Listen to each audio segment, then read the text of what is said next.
في ذا التماس. أحناش يرفع كرة الراسية، ممكن جول. الكرة الأول، نعم. الوداد يضرب اليوم. سفينة الوداد في أمان. بوسفيان يدخل، بوسفيان يراوغ، بوسفيان يبحث عن الحل في عرضية، ولكن المتابعة هذه حلق في سماء تونس لما فاز بالكان 94 في ديال الضربة. يحيى في القائمة الثانية وبالراس، والثاني جول.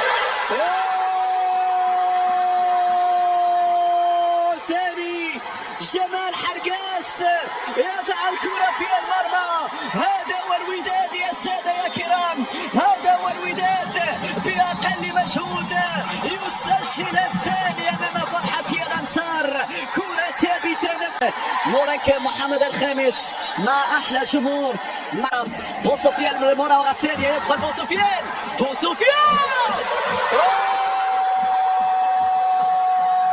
جول جول جول جول. يحيى عطية الله كثير العطاء كثير السخاء. ما هذا السخاء وما هذا الجمال. يحيى عطية الله في أحلى كرة في أحلى صورة يبدع يسجل الثالث لفريق الوداد الرياضي. 3-0 للأحمر على بعد دقائق قليلة من نهاية الشوط المباراة الأول. الوداد يبدع، الوداد يتفنن، الوداد يواصل مسيرة الأهداف. هي أحلى كرة، هي أحلى تسديدة في أبهى صور الوداد الرياضي، في أحلى كرات الوداد. هنا المهارة، هنا لمسة يحيى عطية الله. الأطهرة تشتغل، الأطهرة تسجل.